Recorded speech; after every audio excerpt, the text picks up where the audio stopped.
Good afternoon. Welcome everyone. Good morning, good afternoon, good evening. Welcome everyone, guys, gals, and non-binary pals. I'm Monique Springer, Project Officer with UWIHARP, and I'm joined today with Kenya Anderson, our Project Assistant.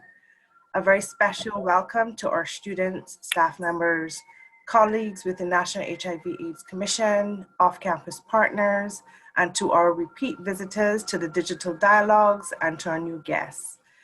UWIHARP is the HIV sexual health unit at UWI, and we seek to positively influence the sexual and reproductive health and wellness of the university population and wider Caribbean society. Our primary focus is the development of sexual health literacy among the community through programs such as our digital dialogues. These are weekly sexual health conversations, and they will be held during the semester. They include the S-Files Sexual Health Discussion Series on a wide range of topics, and the Shock Series, which will focus on sexual health issues among our vulnerable Caribbean populations. Look out for our flyers on our various social media platforms, which include Facebook, Instagram, and the UWI app, and also through the UWI emails. There's a few participating guidelines. All mics are muted and videos are turned off. Q&A will take place after the presentation and the mics will be unmuted. We ask you to post your questions for the presenter during the presentation in the chat pod located at the bottom of the screen. We aim to address as many questions as possible at the end of the presentation. For those we couldn't get to, please email them to uwiharp@cavehill.uwi.edu before the end of the day, and we will address them shortly afterwards. The sessions will be recorded and the recordings will be posted afterwards without the Q&A to protect participants' confidentiality.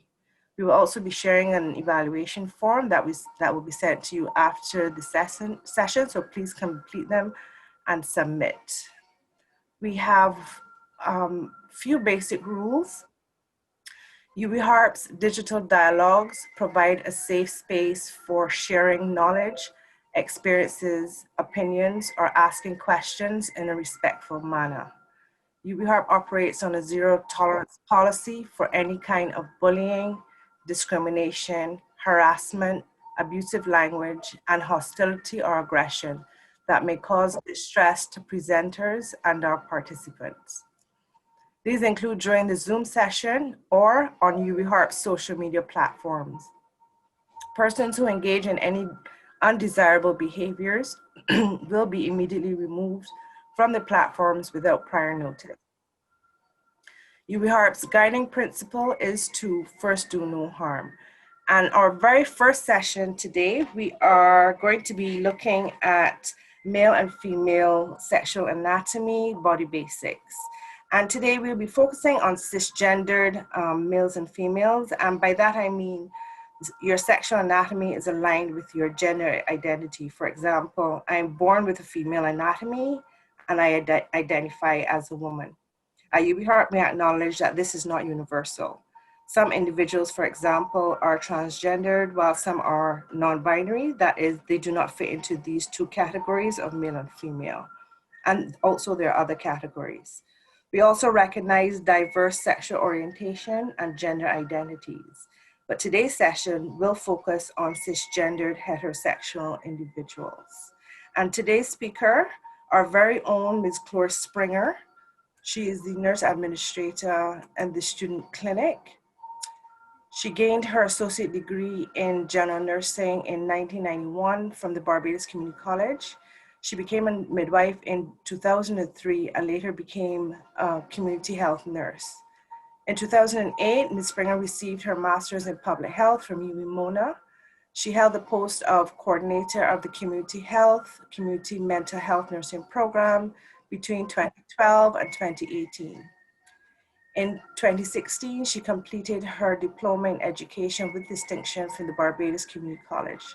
Ms. Springer held the post of senior health sister acting at 3 polyclinics from 2014 to 2019. And as I said, she's currently our very own nurse administrator at the student clinic.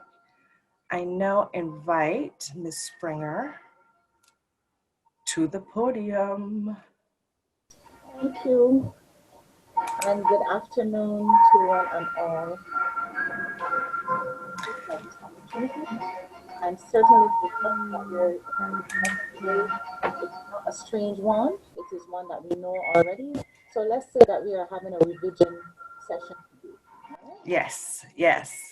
I'm going to share my screen now and we will begin our session. We will look at the anatomy of the male and the female. We're going to look at some of the hormonal events that happen. Basically, the two major hormones that is responsible for most of the changes that would occur in male and female as it relates to the reproductive system. We will also look at secondary characteristics within the individual because when we start off, you will notice that we talk merely of some internal organs, but there are some secondary characteristics that always pique our interest as human beings. And because we're talking about development and reproductive system and so on, obviously at some point, some sort of sexual interaction will occur. And so we will pay a little attention to that, looking at the male and female erogenous zones. And I think that will probably bring a little bit of excitement to our session. So again, please feel free to participate in any way.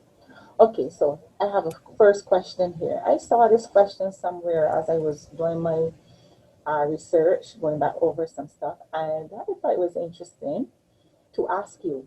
So the question is, which reproductive system is more complex? I don't want you to answer me now. We can answer at the end. Okay, because I'm going to give you some information, and out of that you can determine, well, is it the male, is it the female, or is it none? And if you want to even add, it is not there, but if they're the same. And we can discuss that as when we get down to the end. All right? Okay. So generally speaking, the reproductive system is our human organ system responsible for production, fertilization, and that's of the sperm and the eggs, as we commonly call it, and carrying of a fetus, which in layman terms we would say carrying a baby. All right. So both male and female reproductive systems have organs that we call gonads, and they produce gametes, right? Something that's called gametes, and they also produce hormones, which those will be two major hormones that we will mention later on, responsible for what is happening in the human being as it relates to that. All right. So we're going to first look at the female reproductive system. And why? Because it's always good to put the ladies first. So we're going ladies first, and then we will go and speak about the male aspect of it afterwards. All right. So the female reproductive system is actually a series of organs, primarily located within the inside of the body and around the pelvic region. So your pelvic region as a female is very critical to you because that's where, okay, so basically, as we said, the female and the male reproductive system have organs that are known as the gonads that produce the gametes, which would be the sperm and the egg, and or the ovum, as we would say in medical term. And then also the gametes are also responsible for they also produce hormones. And we will talk a bit more about those hormones as we go on into the session. All right? So I'm going to look at the female section first, and then we'll go to the male section. So the human female reproductive system, that is made up of a series of organs, mainly on the inside of the body and around the pelvic region. So I was saying earlier that within the pelvic region, it is, for us females, it's critical that we protect that area because within there lies, as you will see, your vagina, your vulva area, vagina, and your uterus, your ovaries, and so on. So for a female, getting any trauma, severe trauma to that area can be very critical in terms of probably causing difficulty when it comes to reproduction, or not allowing you to have being able to produce. So it is very important that we protect that area as much as we can. So the female reproductive organs actually consist of three main parts. You have the vagina, and we look at everything and we say it's the vagina, but that is not really so. That's what we say commonly. But the vagina, what we call the vagina really is the vulva. The whole thing that you can see is the vulva. But that then leads into the vagina, actual vaginal opening. So if you look on the screen here, you will see that I have a diagram saying vagina, which is really at the entrance, what you would call your opening. That is where the vagina is, actually that little entrance there, and into a little track there. So when we look at a female, if you look, you don't see anything really, but there is a track inside, and that's where you can place your tampon and so on. And there's a track inside that holds the penis in terms of copulation. All right, so that area is what is the vagina, not usually what we see. And then if you look up, you will have the entire uterus is another part of the three. All right, but the uterus now carries different parts as well. And then the third main area is the ovaries, and that is down at the bottom of the fallopian tubes. So the uterus it starts from at the cervix, where you see the brackets for cervix, and goes right up along, including all the fallopian tube. And then you have the ovaries, which is separate by itself. That's the third part. So you have the vagina, you have the uterus, and you have the ovaries. Okay? Now the ovaries are responsible for producing the egg, or what we say, which is the female ova. All right, is responsible for that, as well as for the hormone estrogen. And estrogen is the number one hormone that will affect most of the female as it relates to the reproductive system. Okay.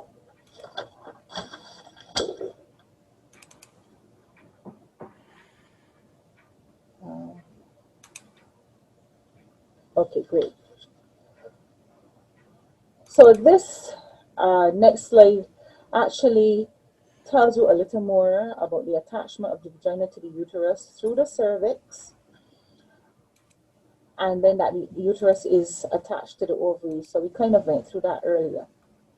Now, what is critical here is that to note within the female, at certain intervals, and this would normally become recognizable, or you begin to observe this at the beginning of puberty. All right, at certain intervals, or approximately 28 days, every 28 days, an egg is released into the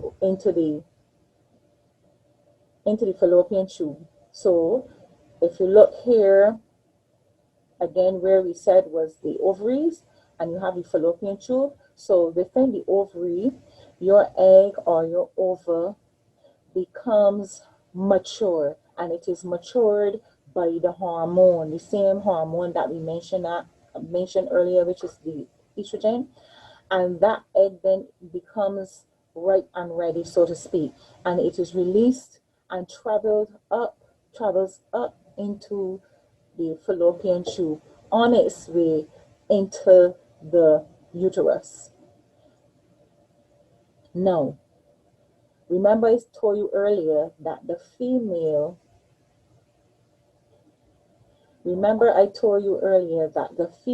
is reproductive system is responsible for the reproduction of another. So therefore, what happens? The egg is actually released, looking to be fertilized by a sperm, so it can enter into the uterus and have a fetus develop or a baby develop. All right. So the diagram that you have there actually shows the egg leaving the ovary, traveling through the fallopian tube, and at some point within the fallopian tube, it is fertilized, meaning that it meets the sperm and fertilization takes place. Once that takes place, the fertilized egg now begins to divide and multiply and so on till the point it gets to what you know as a baby. All right. Okay. So that's only if fertilization takes place. Now, if fertilization does not take place at all, the lining of remember we have that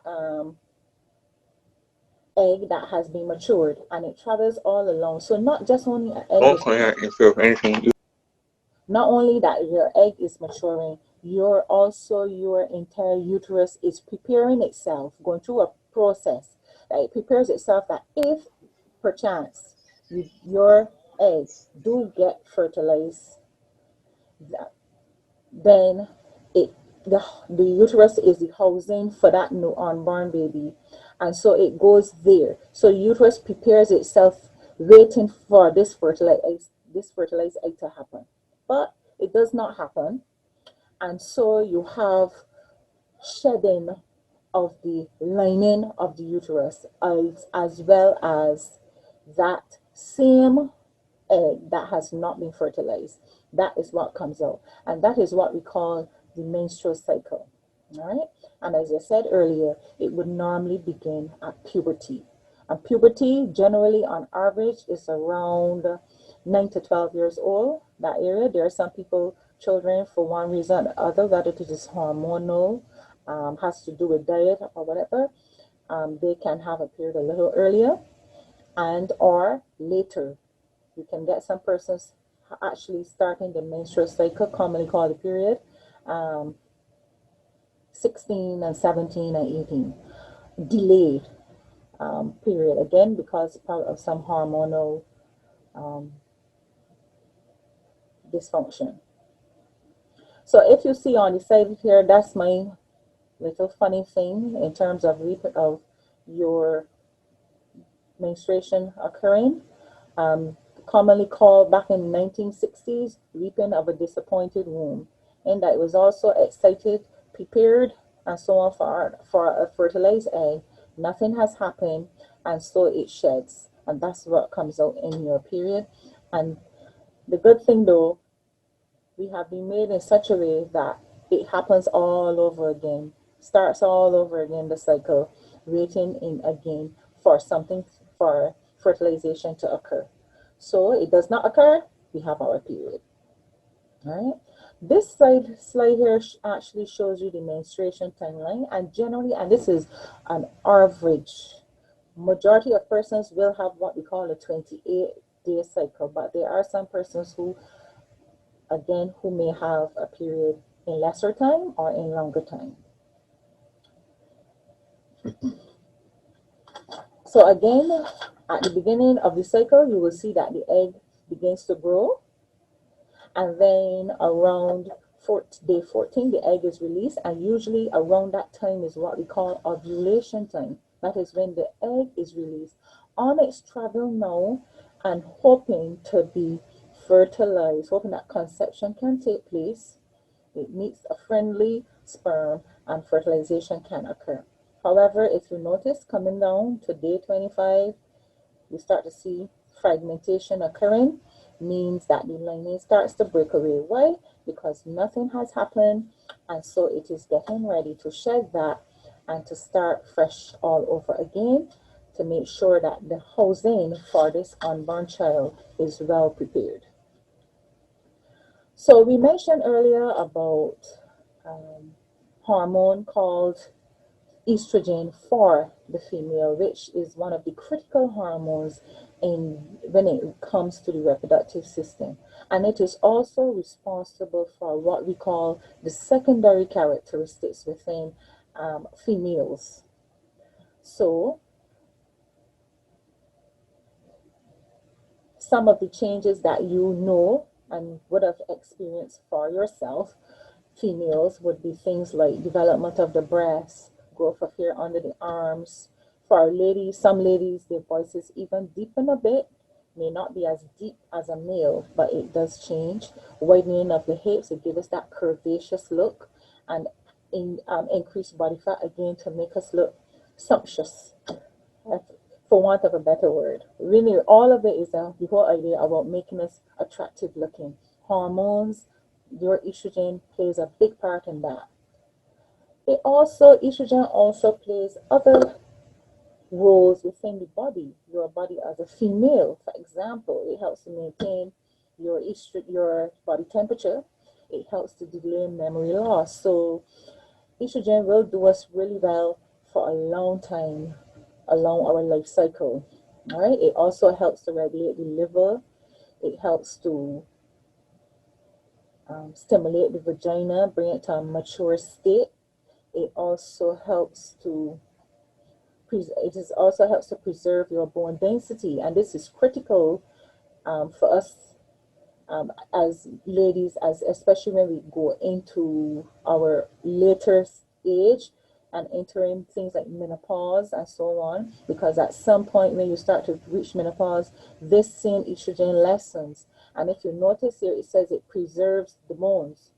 So as it gets lessened, then this bone density also becomes less, and that is why that you find a lot of the elderly persons, when they fall, one of the things that will happen is that you will find that they have broken bones, and the area that they really break a lot is the hip. All right.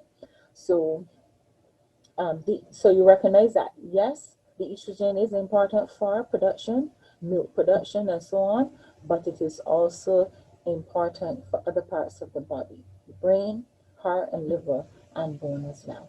All right? Now we look at the male reproductive system, and again, consists of internal and external organs. All right.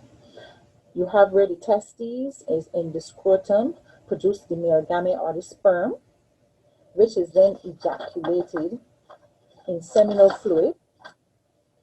Right? We call everything, commonly speaking, we call everything the sperm. But that watery stuff is known as the seminal fluid, and the sperm is in that. That's what actually helps the sperm to get on the outside. Right? And so it is ejaculated in the seminal fluid by the penis. Okay, and the penis, as we know, is on the outside of the body, of the male body. The primary function of the male reproductive system, again, is to give that sperm so that fertilization can take place. Because if no sperm, no egg can take place. They must be in unison, they must meet in order for it to happen. So you need a sperm and you need an egg for it to meet. Once this happens, the female is the individual who is carrying the housing and everything. So the process starts off with her. The male already is preparing, that sperm is preparing and developing to a mature state, so that when it reaches the egg, it is in good condition, so to speak, to actually adequately fertilize an egg and to produce a well-defined newborn baby at the end of 9 months. And the main hormone that is in action here is the testosterone. That's right. So the male reproductive system is also divided into 3 categories. You have the first category is sperm production, right, and storage. And this takes place within the testes. And this is why, again, it is critical for the men. If you think it's still within the pelvic region, why men have to be so careful and protect. You would find like cricketers and so on, and those American footballers and stuff, when they are when they are in their rough sports, they tend to wear a guard to protect their scrotum area and so forth. Why? Because that is where you house um, your sperm production is occurring. So you want to protect that area so that in the future you can get another little you and so on. All right. So the sperm travels from the epididymis into the scrotal area, into the testes, and it matures there. All right. So you have the diagram in front of you that shows you the different ear parts of the male genital area. The second category now is the actual ejaculatory fluid producing glands, which includes seminal vessels, the prostate, and something also called the vas deferens, which is like a um,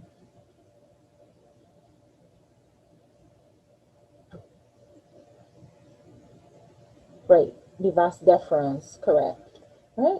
You have, I also want to bring to your attention or to remind you, you see here, we say the prostate. The prostate is important in the reproductive system because it also helps to produce that fluid that helps for the sperm to be in. So when the male is copulating and he comes to ejaculate that sperm, the prostate releases the fluid that then mixes with the sperm, and the and that fluid then comes out. All right. The third category is used for copulation and deposition of sperm. And we all know what that is mainly, the penis area, okay? The urethra, because the sperm cannot come through anywhere else but the urethra. So the urethra in males are used for two things. You have where it is used for you to pass water, urinate, but it also is critical for you in order to get your spermatozoa out into the female so that fertilization can take place. So it is critical to reproduction. So again, like the males also carry secondary characteristics. You know, after you remember that if you think back, you have a youngster and they sound quite sopranory, so to speak. They sound girly, as we say, in terms of when they speak. Their voice is so light. But after they become at puberty and this testosterone hormone is in action, that voice deepens. And you know, you hear people talk about the voice breaking. Well, that's what happens. It's all to do with testosterone, giving man the male now that deep voice. So again, set libido, which is your sex drive, is increased, and that is the reason why so many things happen all of a sudden. Remember, we will usually say that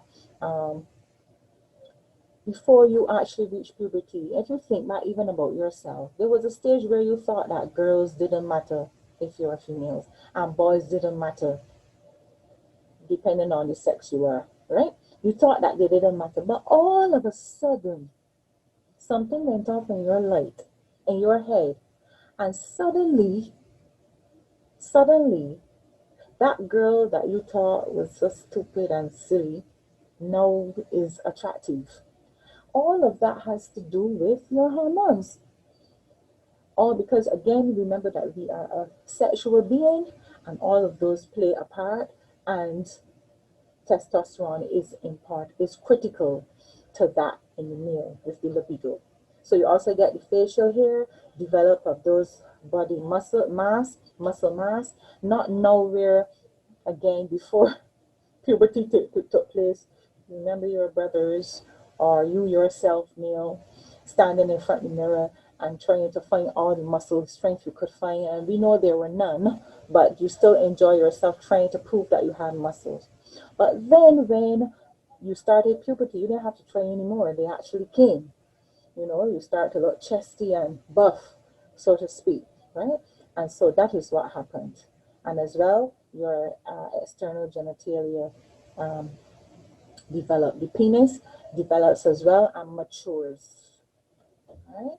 So testosterone is also responsible for a lot more than just the sexual aspect of the male. Is important for hair growth and keeping it in good condition, good texture and so forth.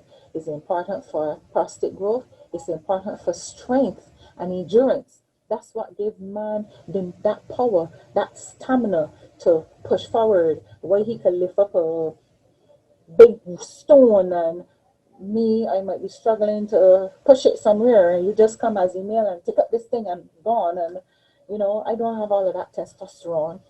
So we have to appreciate the testosterone in our males.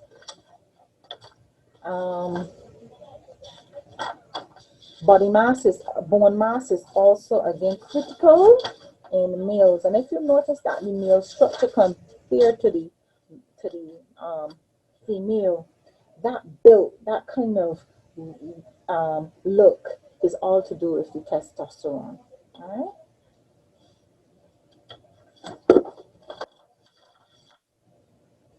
Now we look at something that is very important to all human beings, and that's hormones and sexual behavior. Now, we've talked about the hormones being responsible for sex drive and mood and all of those things, which states then that it is quite normal for us to have these feelings. It is quite normal to be interested in the opposite sex. It's quite normal. And so, as we established already, the estrogen and the testosterone are responsible for those things. All right? And they're also responsible for your sexual desire, okay, in males and females. And so the brain is involved when it comes to sexuality as well. Because if you look back, even from within the brain, the hypothalamus and the pituitary gland, which stimulates and sends this signal all the way down to your sperms and your testes and to your ovaries to start making some sperm and start making thymus come and start making some ovaries or eggs, because we're getting ready now to put the whole plan of reproduction going. All right, to put that in motion. Okay, so you have in the brain, you contains many things, dreams, memories, fantasies, and so on, that help to stimulate our sexual desire. Now, remember, again, you either been introduced or influenced either by watching television, reading a book, hearing what somebody say, see, and then generally speaking, just outside of even all of that, because of how we are made, that desire just comes naturally. Okay? Um, just how you are stimulated by your thoughts, stimulated by dreams, and that kind of thing, we are also stimulated by physical touch, mankind.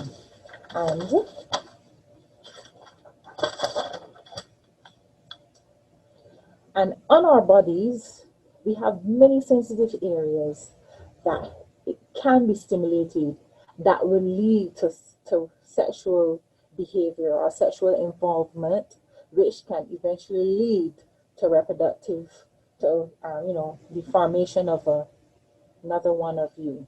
All right. So, and it is, all of that really is in sequence in terms of at the end they having um, that child. And this is how we actually carry on mankind, how we procreate.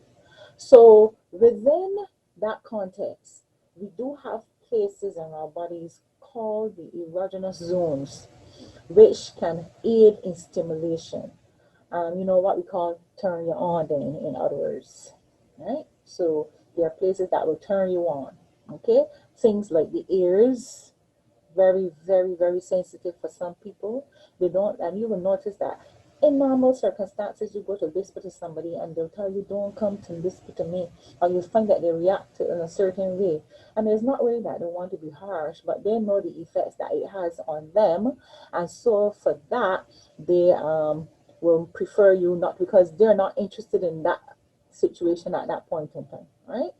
Some of these areas are only, you're only allowed in the space depending on how the person feel about you. Like, for instance, if you are in a relationship with the individual, they would not have any problem with you touching them on these areas. But if you're not, you have to know where to draw the line, and where not to step.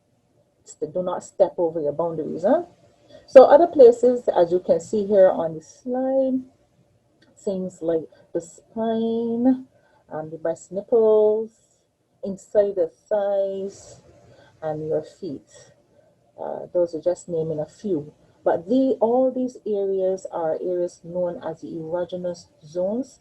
Even in your hair, so on. These are also areas behind the neck and so forth, are places where, as partners, in persons involved in relationship, persons wanting to be involved in sexual activity, these are areas that you will capitalize on to make the event a pleasurable one, right? Because again, not only is, as we were saying earlier, not only is it that the male, or that in terms of your body is just only about reproduction, but a part of it too is to help with, just for fun and intimacy and so forth, and all these areas also assist with that. Okay, so because we mentioned a bit about the sexual activity that would take place. Because if we talk about reproduction, you cannot not mention sexual activity, because how do you reproduce? All right. Normally, and that's the natural way, is that you have some sort of sexual interaction with one another. And so as to allow a sperm to be able to enter a female and to fertilize the egg, and then at the end of 9 months to have a newborn bouncing baby boy or girl. However, what we want you to do at any time, and it doesn't matter what age you are in terms of if you're sexually active, is that we want to make sure that you are someone who is taking responsibility for your actions. And so my next slide indicates about being responsible. All right. As we said, sexual behavior is quite normal, right? But what we want you to do is to act responsibly in it, because we know, because of my experience as a public health nurse and as a midwife, I have come across many times whereby we have individuals who, because they were not responsible in their sexual activity, ended up with what you see on the other side of the slide: unwanted pregnancies, contracting STIs, and psychological trauma. And we want you to bear these things in mind, and as much as lay within you, you take responsibility for yourself and for your action. And you practice one of the following: abstinence, being faithful, and using a condom. All right. And you, overall, you take responsibility for your actions. As I said already, sexual activity is quite normal, but if you know you're not ready, don't go and get involved and then to be regretting down the road, because these are things we want you to avoid: unwanted pregnancy, contracting STIs, and psychological trauma. As I said, from my experience, I've met many persons, and you see this thing called psychological trauma. This is, yes, you get unwanted pregnancy, and yes, you feel bad, and your family are angry, and whatever else. But you see, eventually, this part here with the unwanted pregnancy, you tend to come to grips and you move on. But you see, psychological trauma, this is something that can take years upon years upon years for a person to really get over, especially if it's something that was done and then they have regret, because you know the whole thing about blaming you and response is my fault and that kind of stuff really plays a lot on the human mind and creates another situation for you. All right. Right. So I have come to the end, and I'm going back to my first question. Which reproductive system do you think is more complex? After hearing all of that, do you think the female should do you think the female is do you think the female is more complex? Why? If you think so, why you think so? And if you think the male is complex, why you think so? And you may think none, or you may think that they're all the same. So now I'm ready to hear from you guys.